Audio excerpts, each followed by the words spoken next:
আমি তুলে নেব।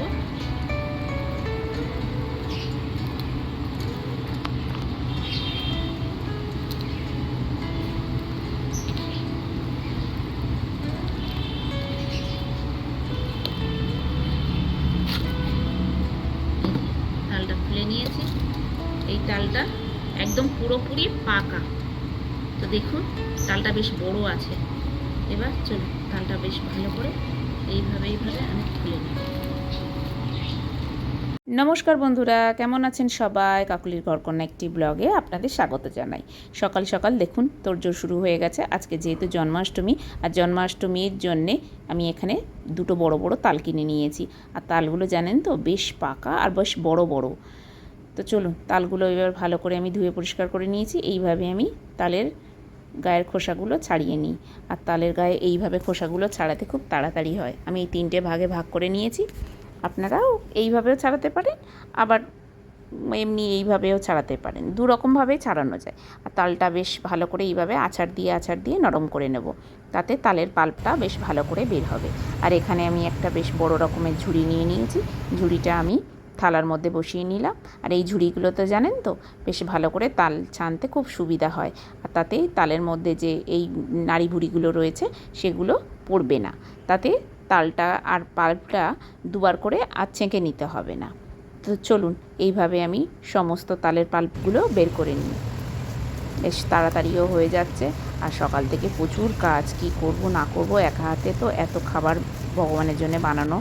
দেখুন এইভাবে সুন্দর করে কি সুন্দর এই পড়ছে।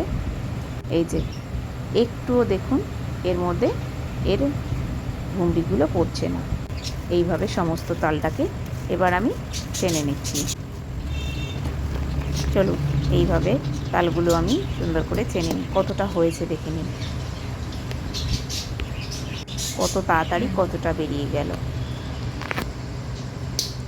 অনেক তাড়াতাড়ি। আর এই ঝুড়িতে করলে কি জানেন তো খুব তাড়াতাড়ি হয়। প্লাস্টিকের ঝুড়িতেও করা যায়। আমি গত বছর তার আগের বছর আমি প্লাস্টিকের ঝুড়িতেই আমি করেছি, কিন্তু এই ঝুড়িতে করলে জানেন তো খুব ভালো হয়। আর দ্বিতীয়বার আর ছেঁকে নিতে লাগে না। এদিকে আমি চলে এসেছি, আমি ঠাকুরকে সাজিয়ে গুছিয়ে রেডি করে নিচ্ছি। আর এই ভগবানকে সাজানো গোছানোর বেশ একটু তো টাইম লাগে, সেই জন্যে আমি ওদিকে সমস্ত কিছু রেডি করে এসেছি। এই ঠাকুরকে আমি সাজিয়ে গুছিয়ে রেডি করে নিয়ে বা গোপালকে ভালো করে আমি সেবা দিয়ে তারপরে ওদিকে রান্নার দিকে চলে যাব। আর গোপালকে প্রথমে সাজিয়ে গুছিয়ে নারায়ণকে, এদিকে লক্ষ্মী মাকে ভালো করে সাজিয়ে গুছিয়ে নিচ্ছি। আর এদিকে গোপালকে ভালো করে আমি ভোগ দিয়ে যাব। তারপরে আমি এসে একটু পরে বেলার দিকে আবার সেবা দেব। বাবন তো একটু পরে আসবে বলেছে। এই যে আমার এদিকে গোপালকে লাড্ডু দিয়ে সেবা দিয়ে দিয়েছি। ততক্ষণ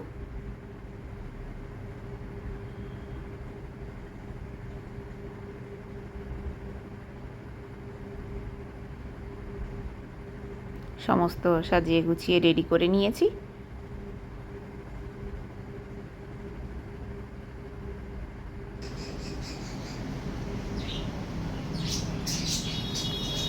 মন্দিরটা দেখতে বেশ ভালো লাগছে।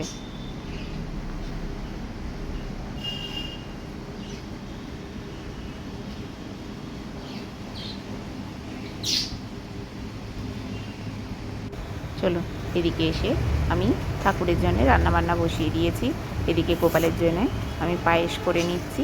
পায়েসটা আমার প্রায় রেডি হয়ে গেছে।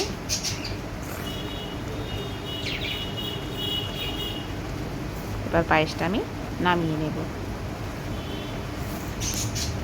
এদিকে আমি তালের বড়ার জন্যে তালের পাল্প, এদিকে সুজি আর একটু ময়দা, একটু মিষ্টি আর সামান্য একটু নুন দিয়ে একটা ব্যাটার বানিয়ে নিয়েছিলাম। আর কড়ার মধ্যে সাদা তেল দিয়ে এবার সুন্দর করে আমি তালের বড়াগুলো ভেজে নেব।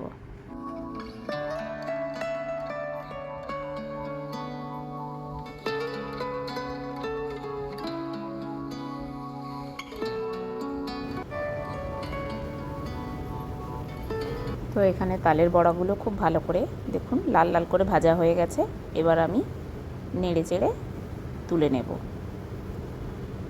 বেশি ভাজলে কড়া হয়ে যাবে আর কালো হয়ে যাবে। তো এই রকম আমি লাল লালই রাখবো, খুব কড়া করব না আর খুব কালো করব না।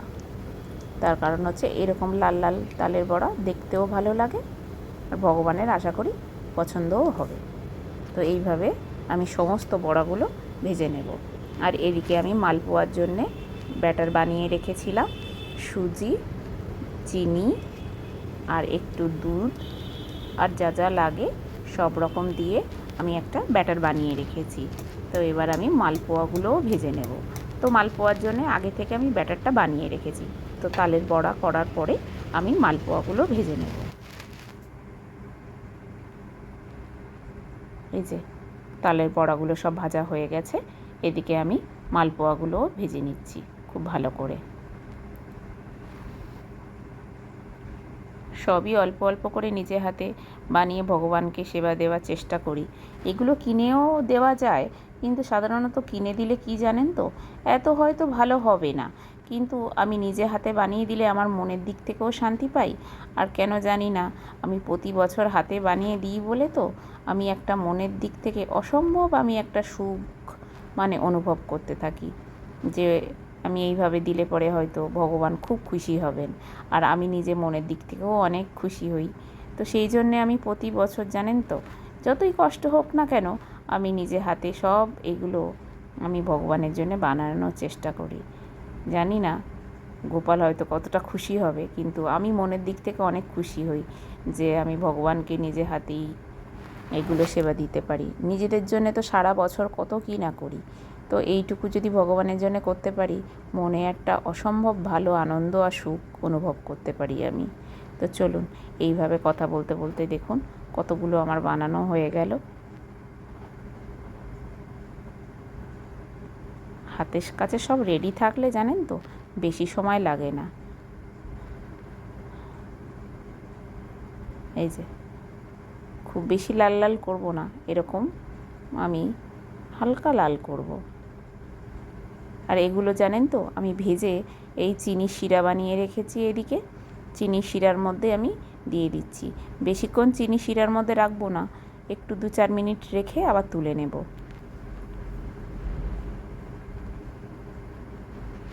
আর এগুলো খুব আস্তে আস্তে করে ভাজতে হয়, এগুলো খুব হুটোপাটা করলে হয় না, বেশি হুটোপাটা করলে পুড়েও যাবে আর ভিতরে কাঁচাও থেকে যাবে, তাতে জিনিসটা খুব একটা ভালোও হবে না আর ফুলবেও না। তো এখানে আমি আস্তে আস্তে করছি একটা একটা করে। তো দেখুন আমার সমস্ত মালপোয়া বানানো রেডি। আর এদিকে আমি তালের আর একটা পিঠে বানিয়ে রেখেছিলাম। এদিকে নারকেল, দুধ, তালের পাল্প দিয়ে, চিনি দিয়ে একটা সুন্দর একটা নারকেলের পিঠে বানিয়েছি, সেটা তালের পাল্প দিয়েই বানিয়েছি। এটাকে আমি ভালো করে ভেজে নিচ্ছি। এটা আমি চাল গুঁড়ো, নারকেল আর হচ্ছে তালের পাল্প এই দিয়ে বানিয়েছি। একদম সুন্দর ভিন্ন স্বাদের ভিন্ন রকম একটা পিঠে। তো আশা করি ভগবানের পছন্দ হবে। তো এটাকেও ভালো করে ভেজে নিয়ে লাল লাল করে আমি চিনির শিরার মধ্যে দেব।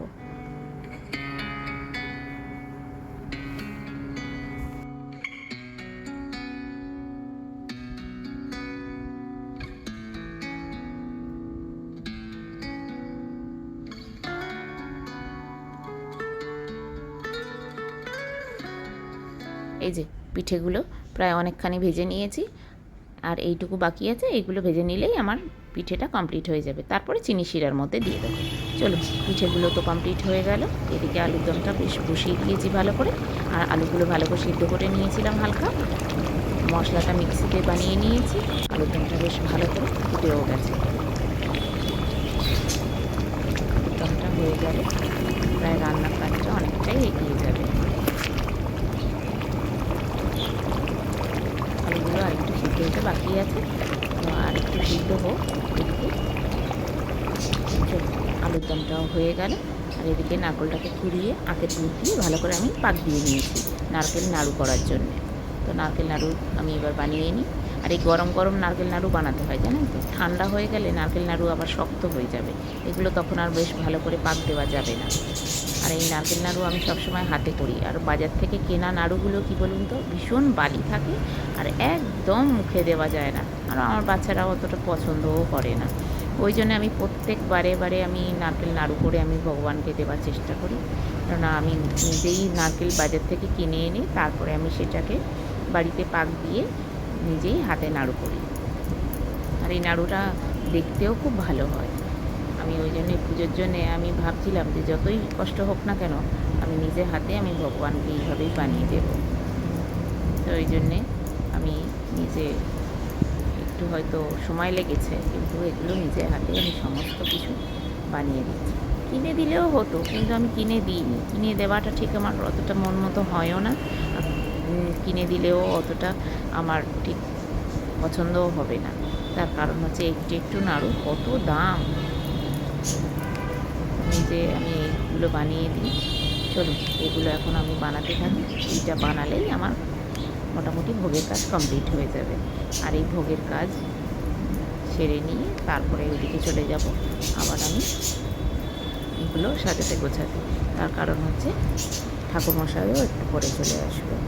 ঠাকুরমশাই আসলে তখন তো আর সাজানো গোছানো অতটা ভালো করে যাবে না। তার আগে ভালো করে সমস্ত গুছিয়ে সাজিয়ে কমপ্লিট করে নিতে হবে।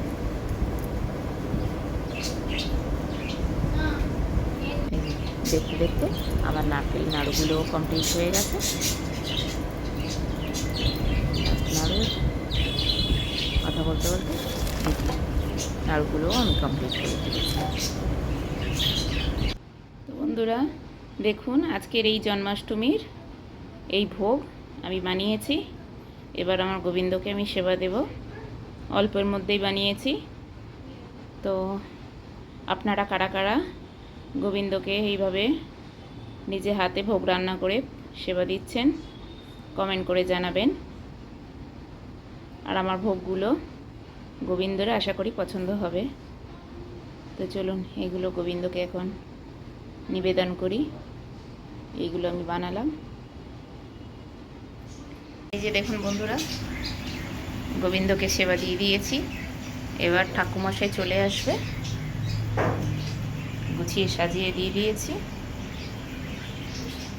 তো কেমন লাগছে আপনারা কমেন্ট করে জানাবেন। আর আমার গোপাল সোনাকে কেমন লাগছে সেটাও কমেন্ট করে জানাবেন। ভালো লাগলে একটা লাইক করে বন্ধুদের সঙ্গে শেয়ার করে দেবেন। তো এখনকার মতো টাটা। ভালো থাকবেন, সুস্থ থাকবেন, সাবধানে থাকবেন। দেখা হচ্ছে পরের একটা নতুন ব্লগে।